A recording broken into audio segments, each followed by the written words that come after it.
Okay, hello everyone. Welcome to the first event in the Society's 2022-23 program. Thanks to being able to meet online, we're once again able to hold a transatlantic opening talk, and I'm delighted to be able to introduce this evening's speaker, Terry Seymour.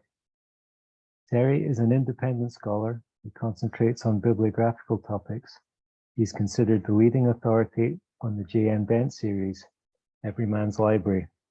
In 2008, he co-curated an exhibition at the University of North Carolina entitled The ABC of Collecting Everyman's Library, Archives, Books, Collectors, and in October 2007 presented a paper on the Everyman series at the Books in Series Conference in London. In December 2013, he was invited by the Johnson Society of London to perform the annual wreath-laying in Westminster Abbey to honour Dr. Johnson. Following the service, he addressed the Society on the subject of Johnson and Boswell as book collectors. He has served on the Council of the Friends of the Princeton University Library since 1998 and is currently a member of the Executive Committee and Chair of the Acquisitions Group. His current projects include a census of the first edition of Boswell's Life of Johnson, a catalogue of the Library of Thomas Rutherman, and a forthcoming book will identify all known copies of Edmund Malone's 1808 pamphlet on Shakespeare's Tempest. He's the author of A Guide to Collecting Everyman's Library, Author House 2005, A Printing History of Everyman's Library 1906 to 1982, also Author House 2010, and Boswell's Books, 4 Generations of Collecting and Collectors, Oaknall Press 2016. And which Terry keeps up to date with annually issued principal corrections and additions. So on this very subject that Terry will be talking to us this evening, and you'll have the opportunity to ask questions via the chat or by turning on your microphone and camera at the end. But a reminder to please keep those turned off for now. So over to Terry and his paper entitled The Many Lives of James Boswell, a Collection and a Census.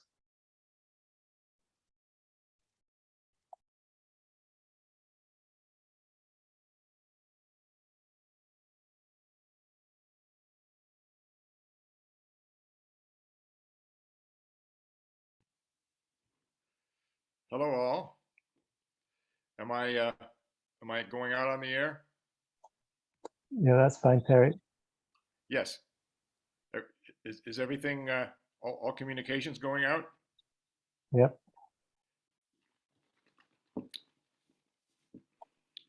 I believe that in Edinburgh the cocktail hour has arrived. So while I soldier on through my talk, I invite those of you who enjoy wine, as did James Boswell, to share a glass poured virtually through this sterling silver wine filter. This wine filter was owned by Alexander Boswell, Boswell's eldest son, and my wine is also virtual since the filter is in my Florida home with the rest of my Boswell material, and I'm in Pennsylvania. So the next slide, please. I will focus the first half of my talk on my Boswell collection and his major works. Many biographies begin with a discussion of the subject's ancestors, and so I'll start with 2 paintings of Boswell's ancestors.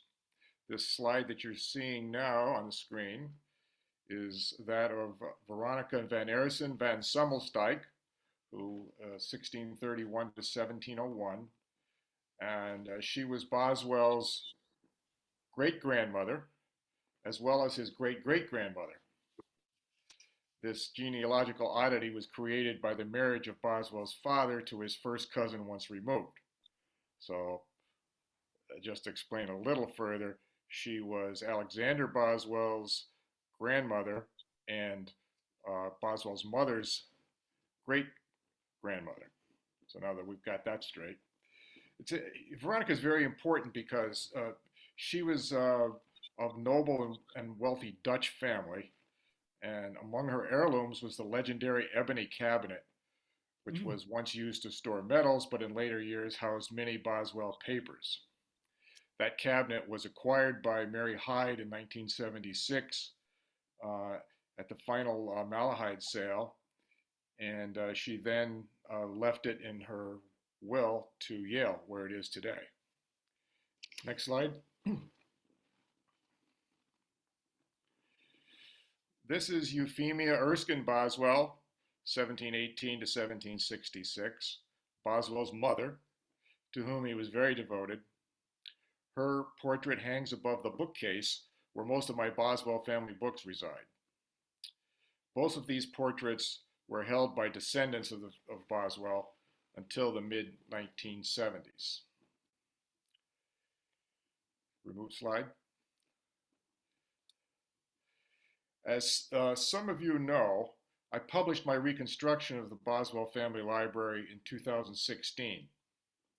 It had started with a desire to document the known book holdings of James Boswell, biographer of Samuel Johnson. I soon saw, however, that the scope must expand to include other family books, most particularly those of his father, Alexander Boswell. Slide, please.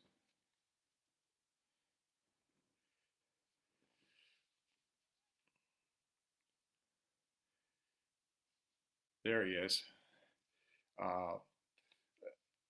Alexander Boswell is important for this discussion because he had a magnificent library at Auchinleck, and his son James inherited that at Lord Auchinleck's passing. So we'll begin the discussion by taking a look at just a few of Lord Auchinleck's books. He was known as Lord Auchinleck from about 1756, when he was elevated to the highest court in Scotland and given the title by virtue of his office. His Greek and Latin classics collection was often ranked as the finest in Scotland. His library contained 40 Aldanes, some 117 SDN titles, 63 incunables, and a dozen magnificent illuminated manuscripts.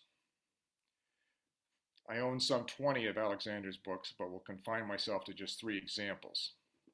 The bulk of the Auchinleck library, including a great many of James Boswell's books, was sold at auction in 1893. Next slide. This is a page from, pardon me, page from the Anglicus de Proprietatibus Rerum, Cologne, January 1483. The book is a large folio size with oak boards, metal clasp, and as you can see, painted initials.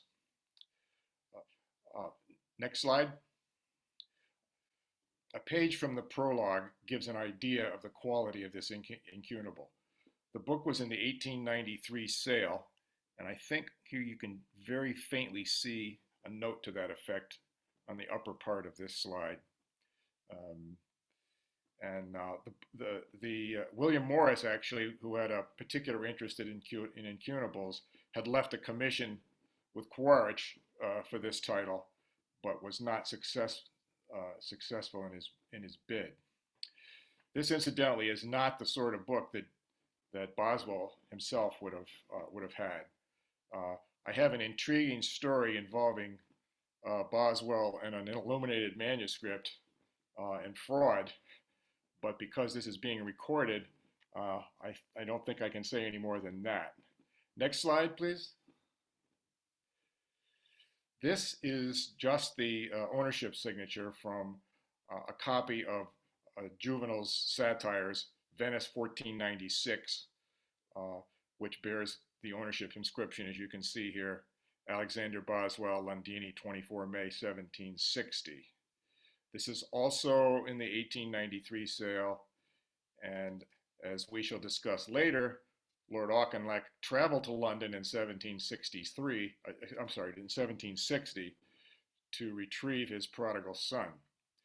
Here is the evidence that he had time to do some shopping, however. Next slide, please. This is the title page from Alexander Boswell's law thesis. It was published in 1727, but you will not find it in ESTC. These formulaic law theses were not printed in great numbers. As far as I can tell, usually only a dozen or so copies might have been printed. This copy is the only one known to survive. The Advocates Library in Edinburgh maintains the largest archive of these theses, but does not hold this one. I was very fortunate in acquiring this at auction rather cheaply because the cataloger did not identify it as being Alexander Boswell's. As you can see near the top third, the Robert Dundas name is what's really prominent on the title page, and it was cataloged as a book by him. You can see, however, towards the middle of the page, Alexander Boswell is shown as the author. So I was quite pleased that I was able to find this. Remove slide, please. James Boswell, born in 1740, not only authored lives, but indeed he lived many lives. Most importantly, in his diaries, which were only made public in the 20th century, he wrote his own life, and in more excruciating detail than perhaps anyone ever has. He was educated to become a lawyer like his father and grandfather before him. Although his legal career was only moderately successful, it trained him in some important skills. Chief among these was the ability to find evidence, to evaluate it, and to present it cogently. He was a Scottish gentleman of an ancient family, inheriting a large estate in Ayrshire in 1782 that required him to oversee property and tenant farmers. He divided his time between Scotland and London during his entire adult life, but he was far happier in London, where the cornucopia of diversions and the stream of stimulating characters provided him with the necessary fodder for his imagination, pen, and his lust for life. Although he was the author of only 3 major published works, he was actually an indefatigable writer who made often anonymous contributions to various journals and newspapers. He wrote poetry, mostly bad, broadsides, political pieces, satires, and an underappreciated series of hypochondriac essays. Some consider, however, his private journals as his best work. "I would live no more than I can record," Boswell stated famously. Throughout his adult life, he kept a journal. This was no mere recitation of weather, meals, and appointments. Boswell shared his innermost thoughts, aspirations, plans, failings, and fears. He often would chart the next day or next meeting with some specific goal in mind. Then later he would record the result. This practice honed the skills that he ultimately used to create the first modern biography. He could write scenes in a nearly cinematic fashion. Some of his journals were finished products. Others resided in notebooks or even loose sheets. Because of the explicit content of the journals, they were never published during his lifetime, or even after his death in 1795. Until the first part of the 20th century, they were generally believed to have been lost or destroyed. In the early 1920s, however, their survival was revealed. Boswell's great-great-grandson, James Boswell Talbot, now owned the papers and held them at Malahide Castle in Ireland. The story of their discovery and ultimate sale to an American, next slide, Colonel Ralph Isham, who 1890 to 1955, there he is, dapper man. It's one of the great literary stories of all time. Its detailed telling shall have to wait for another day. In purchasing the papers from Lord and Lady Talbot, Colonel Isham negotiated primarily with Lady Talbot, who we'll see in the next slide. Lady Talbot came from a theatrical family and was obviously a very striking woman.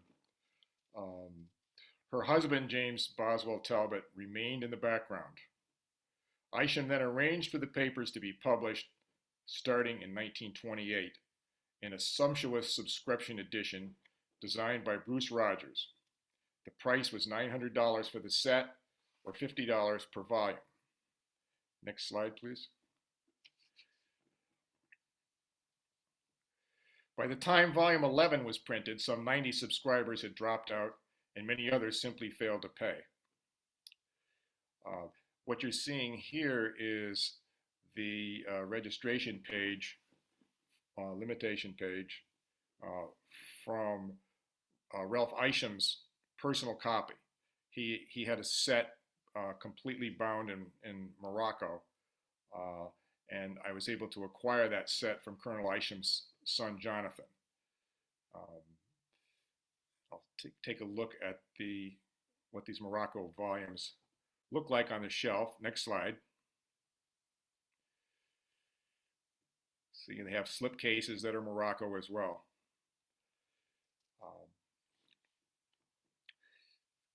Colonel Isham originally planned to keep all of these papers in his own collection. That plan was thwarted by his financial problems. The first shock was the Great Depression. That blow was compounded by the need to buy more and then even more papers as additional discoveries were made. Right up until World War II, he was still trying to acquire papers. He did not complete his acquisitions until 1948, whereupon, because of the need for funds, he sold the papers to Yale, where they now reside.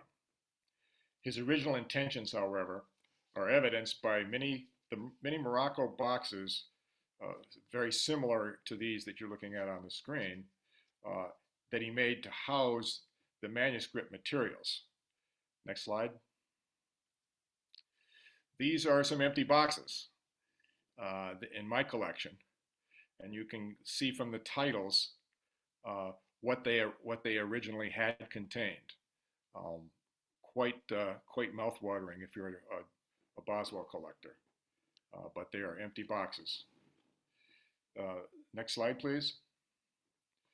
Here are some more empty boxes that are now in the Yale Boswell office, and these have been kept in the trunk in which Isham received the large catch of papers from Fettercairn. Next slide. That's the box. You can see Fettercairn prominently on the side of the box. Remove slide.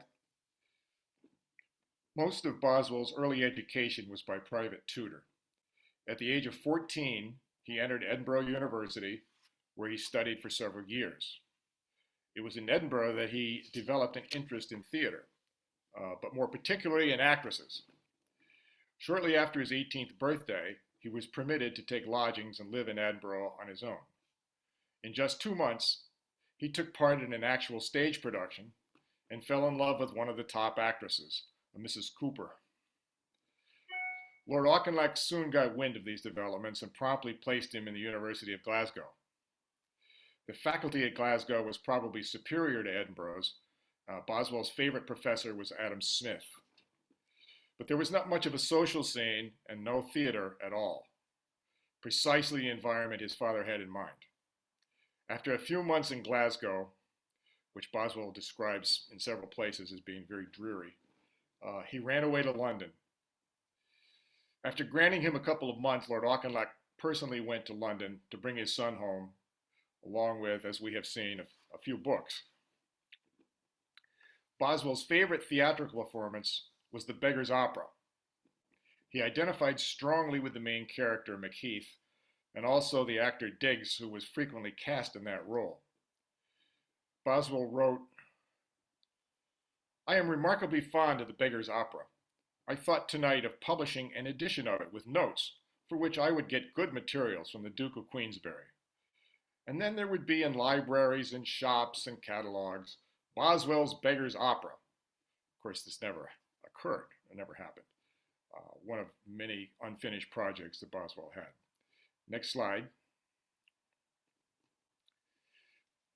Lady Talbot, who was born Joyce Kerr, came from a theatrical family and found this playbill, this Beggar's Opera playbill, among the Boswell papers at Malahide.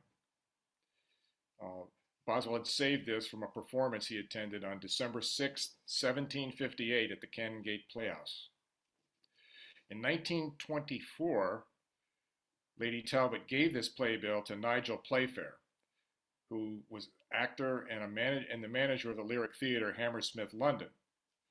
Playfair had revived the Beggar's Opera in 1920, and it ran at the Lyric without a break for 1,463 performances, the longest run ever for any opera. This Beggar's Opera playbill was given by Lady Talbot to Playfair, and it's framed now in a very flimsy, cheap frame, but on the reverse of the frame, there's a note from Playfair saying, "This was found among the papers of James Boswell at Malahide Castle and sent to me by Lady Talbot de Malahide, whose husband is a descendant of his." And it's signed N.P., Nigel Playfair, November 1924. This gift was made only 2 months after Lord and Lady Talbot were married, and well before Colonel Isham came on the scene in 1926. In addition to its inherent interest as an artifact, it also provides us with some evidence that the new Lady Talbot must have taken an immediate interest in the Boswell papers. Remove slide. Boswell wrote the London Journal, his first major journal, about his time in London in 1762 and 1763. I'll just hold up what, I don't know if you can see this very well, but this is the Heinemann edition of the London Journal, with which most of you would be familiar. He mailed his journal in installments to a college friend, John Johnson of Grange, who had strict instructions to keep it safe and private. Boswell reread the London Journal himself in 1772 and again in 1780. Both of these rereadings left him embarrassed and ashamed at the immaturity and lack of judgment he displayed in 1762. Nevertheless, this diary gives us the first glimpse of Boswell's abilities as a writer. The absence of reticence, the detailed descriptions of conversation and behavior, frank discussion of personal failings and doubts, and an accurate memory for dialogue. The public was not to see the London Journal for almost 200 years after it was written. When first published in 1950, the London Journal became an instant success, eventually selling more than 1 million copies. It was issued in various deluxe versions and frequently reprinted. Today, it is often the only work of Boswell, or Johnson for that matter, that a college student reads. After 260 years, it seems that college students can still relate to immaturity and lack of judgment. In 1765, Boswell was nearing the end of his grand tour of Europe. After conversations in France with Jean-Jacques Rousseau on the subject of Corsica, Boswell resolved to make the dangerous voyage to the island, which was then under occupation by French troops. His goal was to meet with the Corsican leader and hero, Pasquale Paoli.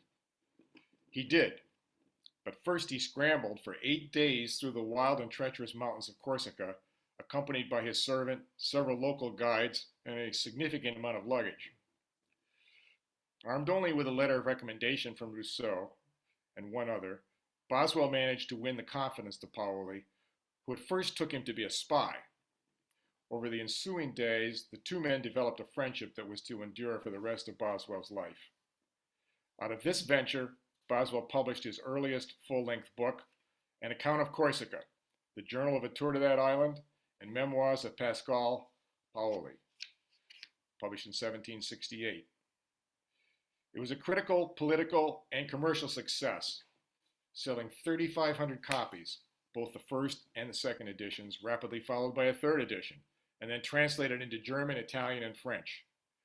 Boswell became an overnight celebrity because of the book. Next slide.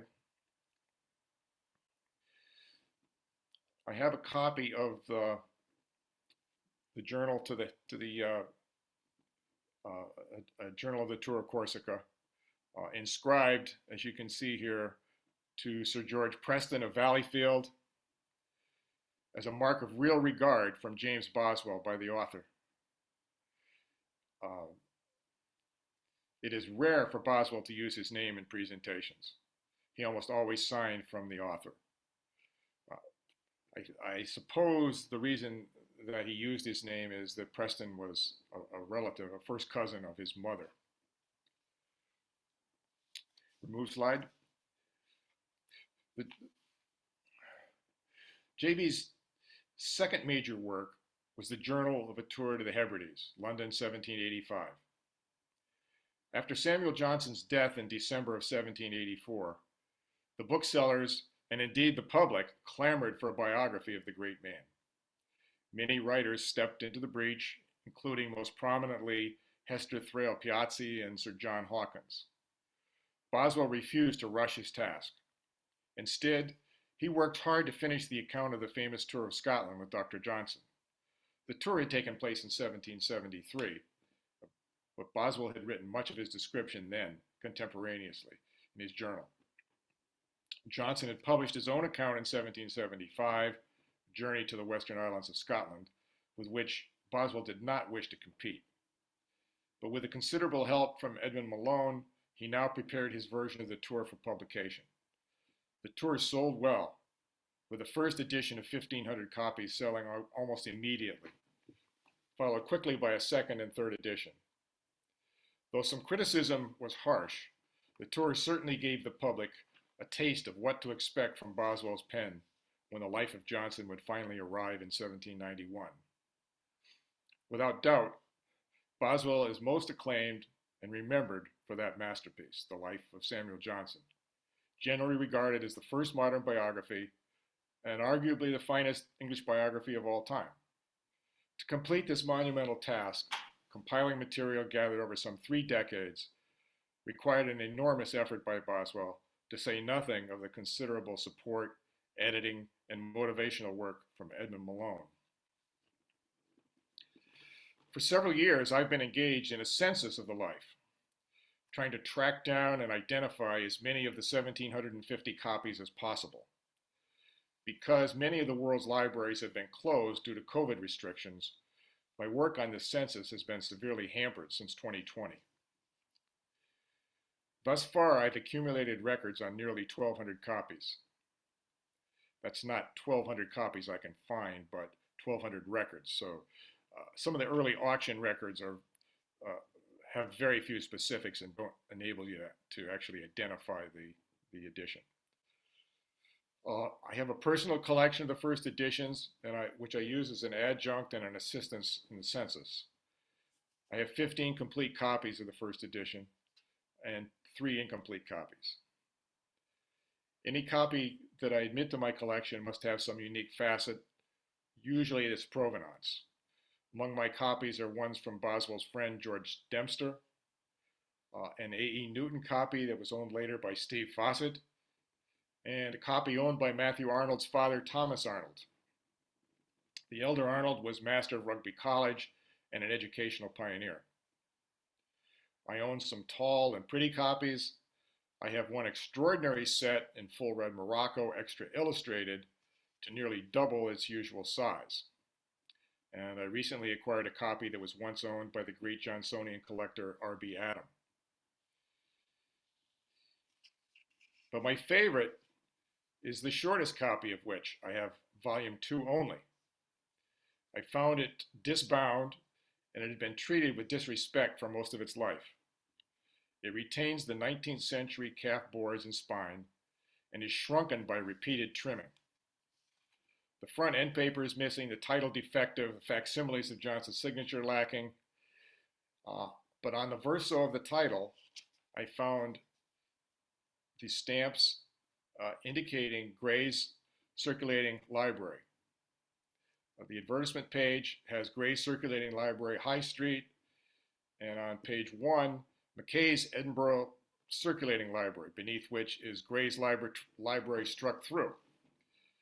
The copy is annotated throughout. So thus the original owner was Gray's Circulating Library. That library was founded by William Gray in or by 1756.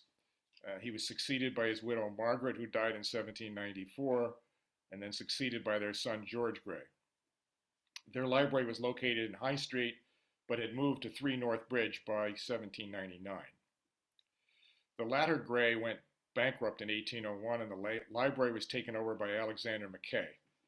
Mackay also took over the circulating library formerly of Ramsay and Seibold in 1805.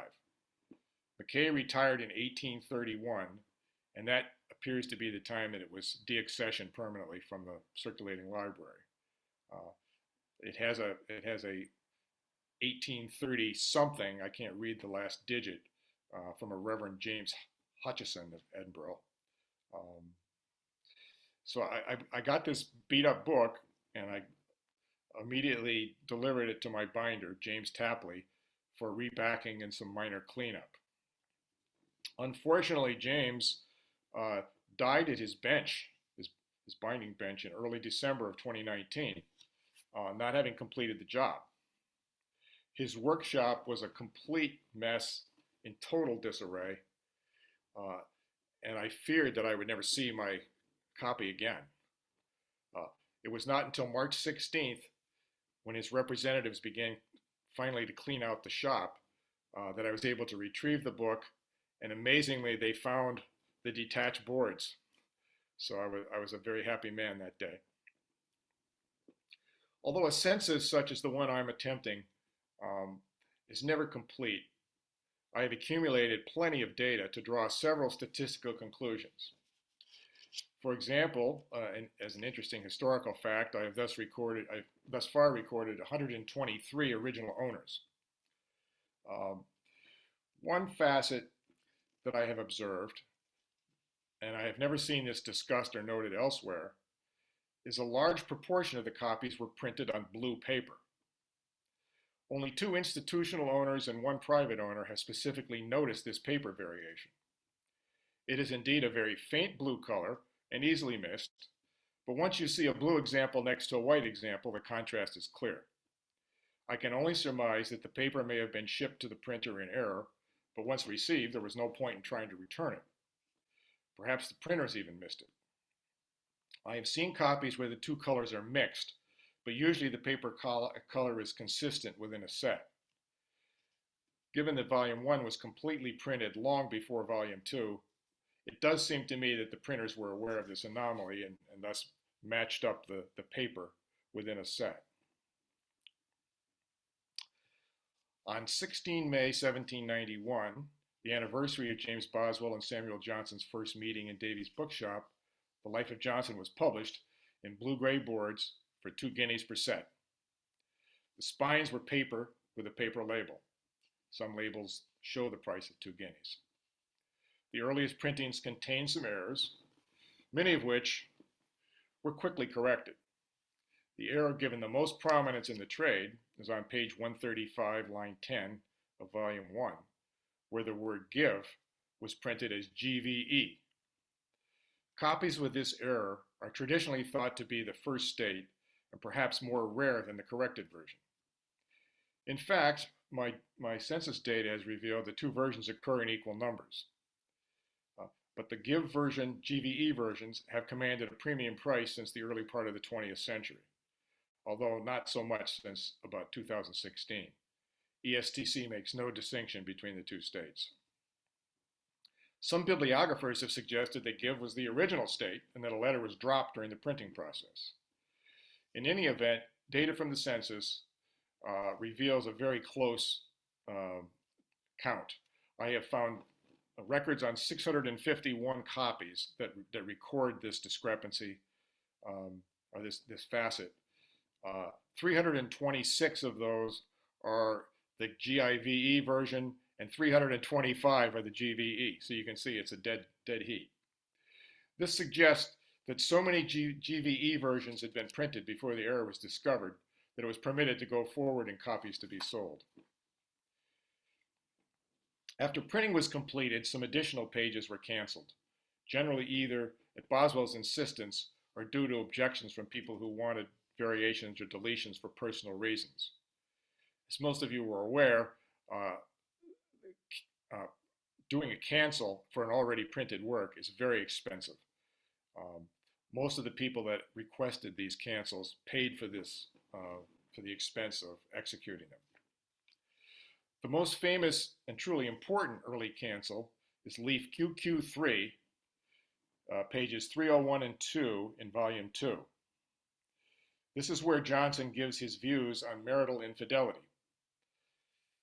Almost all surviving copies have the QQ in brackets at the base of the page 301, signifying that the cancel was placed in the copy. Both Malone and Boswell agreed on the necessity for the cancel, which essentially didn't remove the anecdote, but toned it down considerably from what Johnson had originally said. Boswell noted when they discussed the cancel and agreed to do the cancel, but still, it's mighty good stuff. I've only found 4 copies that were let go with the original state uncanceled. So it's a very rare and valuable book if you can find one. I believe there's one coming up at auction on October 5th at Christie's from the Edward Leahy collection if you'd like to buy one. But you better bring your wallet. Near the front of volume 1, there's a 7-page dedication, a 4-page advertisement, a 15-page alphabetical table of contents, and a 1-page of corrections and additions. It's a very strange page. The reader is requested to make all of these corrections with his pen before reading the book. There's a statement to that effect. Occasionally, an original owner would follow or partially follow these instructions and makes these corrections. A good example of this practice is in a copy I found at Brandeis University. Owners of such copies, often spurred by unwitting but eager dealers, thought they had found valuable early corrections, when in fact, these early owners were merely obeying Boswell's instructions. Next slide, please.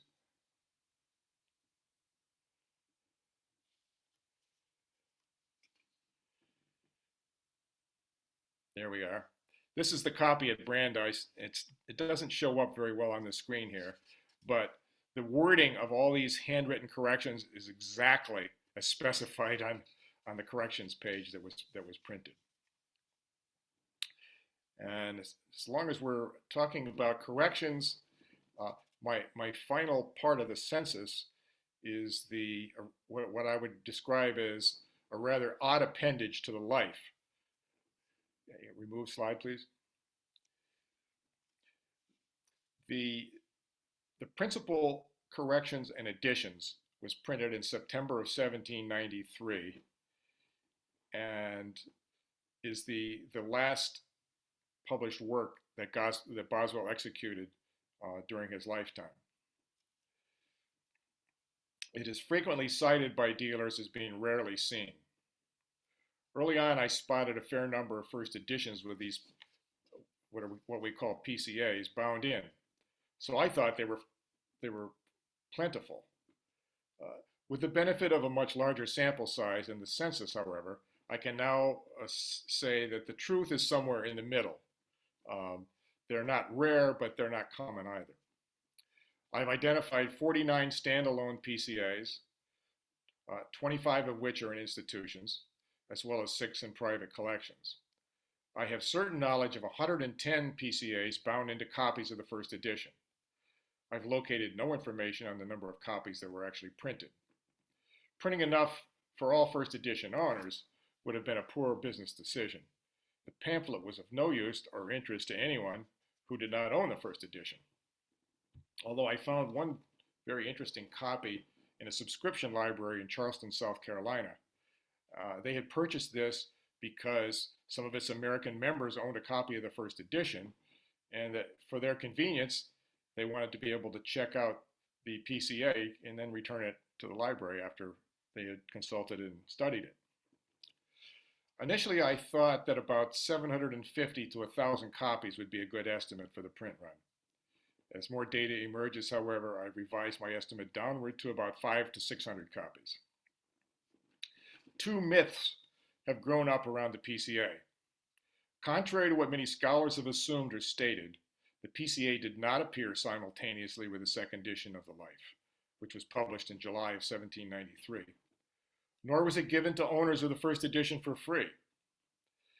In Brady's James Boswell, The Later Years, this is Frank Brady, he hypothesized that the PCA was given free to all owners of the first edition. He cites no authority for this notion, although he may have relied upon a letter from Boswell to Hugh Blair in November of 1792. In that letter, Boswell writes, "An octavo edition in 3 volumes will be ready for publication about Christmas."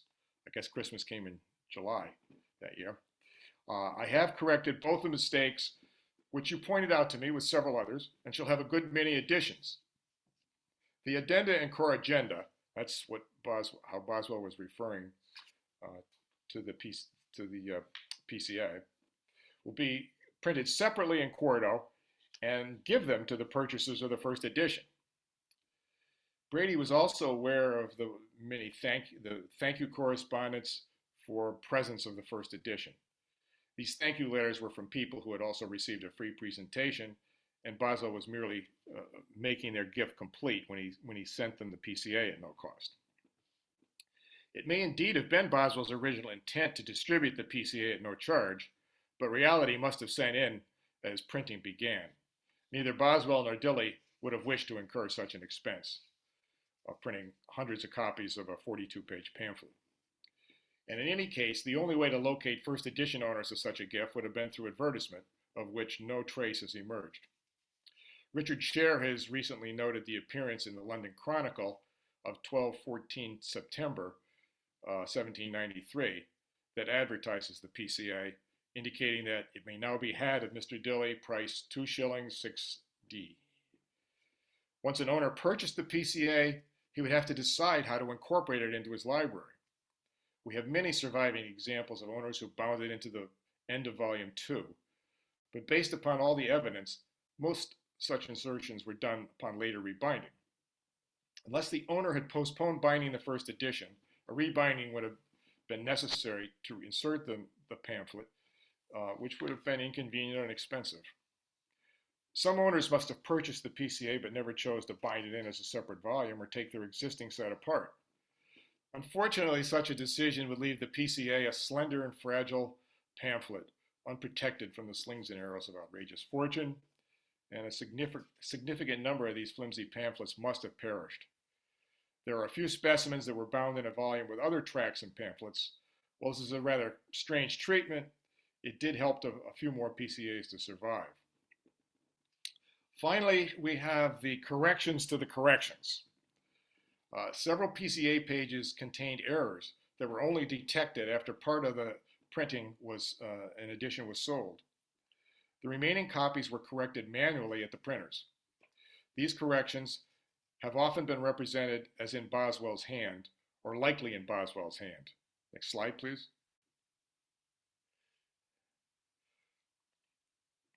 Such assertions are false. Oh, this is what the first edition in the original state looked like. I think our slide might be out of sequence. We should have one more slide though. There it is. These are the corrections in the corrections. This is just the first page of them. There were 10 in total.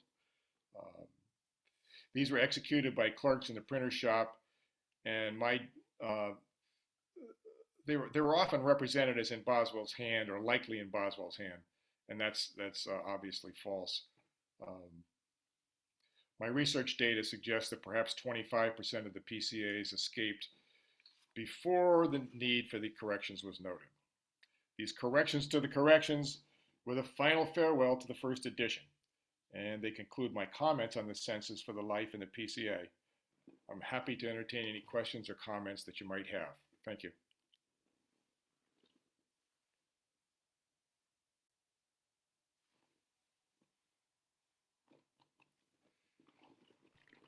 That's great. Thank you very much, Terry. That's makes Lord Auchinleck a more relatable character to know he found time to buy some books when he was chasing after his errant son. Does anyone else have any questions?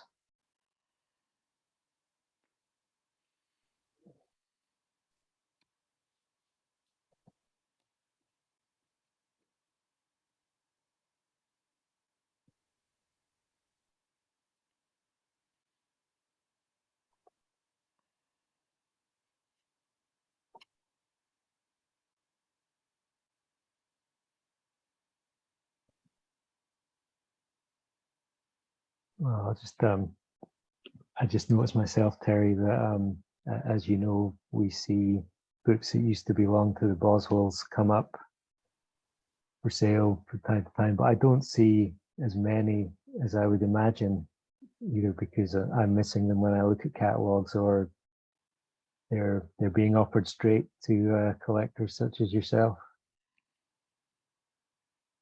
And do you think there's still quite a lot out there to be found? I think there are quite a few of Lord Auchinleck's books that are out there and will eventually come to market.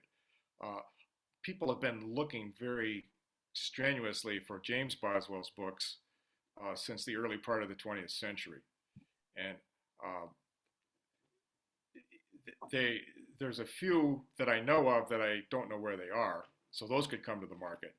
But a completely unknown book would be fairly uncommon. But I do think there are quite a few of Lord Auchinleck's books out there, and there's a huge number of James Boswell Jr.'s books. Uh, he had a larger collection than any of the other Boswells. He usually signed his books James Boswell, which has obviously caused some confusion at times. Um, but his books were dispersed in 1825. So there was a lot more time for them to get scattered around. So I'm surprised that I haven't seen more of those, but that's a good question. Well, Graham Lyle has a question that's perhaps along the same lines. Is there anything you really want to acquire? I suppose, is there a holy grail out there that you don't have? There are several, although it would be a horrible thing if someone actually offered them to me because I probably couldn't afford them. Um, the one that's probably the most prominent is a copy that was first sold, I believe, in 1951, or it was in the catalog to be sold by Park Burnett, and it disappeared before the auction was held. So clearly there was theft involved. And this was a presentation uh, from Johnson and Johnson's hand to Boswell. Um, I found out that the book actually existed because it was sold to Harvard in the Hyde collection uh, early on, I think around 2007, and they were advised by their attorneys that the title was clouded because of this theft incident, so they returned it to the dealer. And my sources indicate to me that the book was then resold to someone who was willing to live with the clouded title. So I don't know when or if ever we will see that book. The other is I would love to have one of the first editions that's um, dedicated by Boswell to one of his friends or associates. There's one for sale at Peter Harrington now. I think it's 180,000 pounds, but there's an equally fine one that's coming up for auction from the Leahy collection that I mentioned before on October 5th. And that will go for quite a bit of money as well. Um, so, I mean, the real holy grail would be to find a copy of the catalog that Sandy prepared of the Auchinleck Library. We know that at least one copy exists. It was sold in 1878 from the estate of I'm losing it. Lang, Andrew, I think it's Andrew Lang, and but it's never been seen. So I mean that would be wonderful. That's what I would really like to have. The others are just sort of pipe dreams, but that I would like to have someone find that book, but we don't even know for sure that it exists. David Lang, thank you. David Lang had a copy of it, and of course he had access to Auchinleck because he'd been in there several times after Sandy's death. So it's listed in the Martin's bibliography. So there were apparently the story was that Sandy he found it to be incomplete or inadequate, so he destroyed all the copies. But he didn't destroy all of the copies because Lang definitely had one, and Martin had seen one. So. Another question from Georgiana Zeigler. Are there any playbooks owned by Boswell that he annotated when he went to the theater? Not that I'm aware of. Boswell was not big on annotation. Almost none of his books have any annotation at all. He seems to have, when he had something to say, he would put it in his journal. So there's many comments about the plays that he attended in his journals, but I've never seen I've never seen anything I've never seen a book that's been annotated. I think he just didn't do that. I think he wrote it in his journal. And as long as Georgiana's on the line, I want to thank her again for all the help that she gave me when I was working on my book. She was at the Folger at the time, and they have quite a few good Boswell books.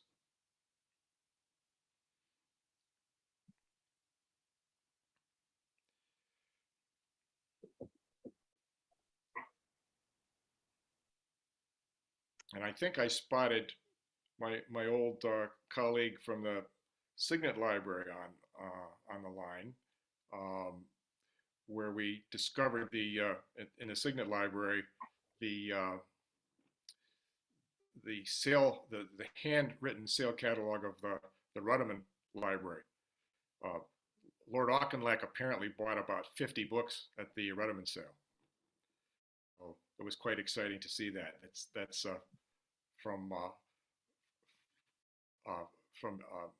Miss Baston, and we discovered at the back of that book, which is very tightly bound, so some binder needs, or some library official needs to be reprimanded for the way that was bound. But at the end of the book, we discovered there was an accounting of the auction sale and how the proceeds were dispersed to his to Rudiman's widow, which I don't think anyone has actually done any work with, but it would be a good thing to study. And I was hoping to get a Thomas Rudiman question because I can't get anybody in the world interested in Thomas Rudiman, but I find him fascinating, and I shudder to think how many hours I've spent on cataloging his books.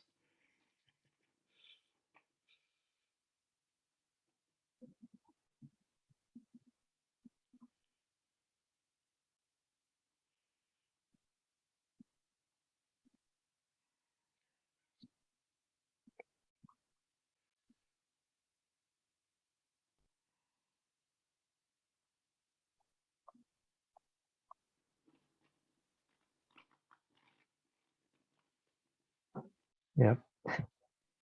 Just still catching up on the comments there. I think there's a few Rudiman fans among the. Well, if it's the only place in the world to look for Rudiman fans. Well, I think if you finish your work, we'll be happy to have you back to talk about Rudiman. I'm afraid he's not as an engaging personality as Boswell, but no, he might have even been a little boring, but he was certainly industrious. Yeah, I think few people are going to be able to compete personality-wise, but bibliography-wise, it should be good. It is. So if there's no more questions just now, I'll say thank you again, Terry, for speaking to us this evening. You're quite welcome, and I'm always eager to hear from people on these topics. So just email me if you have anything to contribute. I appreciate it. Will do. And thanks also to my colleague on the committee, Daisy Stafford, for setting up the Zoom meeting and running the presentation this evening. And finally, just to say that our next talk will be at the usual Edinburgh venue, the Quaker Meeting House, on the 20th of October at 5:45, when Andrew Eyre will speak on Wilson's Tales of the Borders, Forgotten International Literary and Publishing Sensation. And we do hope to be able to live stream this and all our other Quaker Meeting House talks this year. So if you can't make it along, you should be able to follow the talk online, and there'll be details of how to do that near the time. For now, thank you again and good evening. Thank you.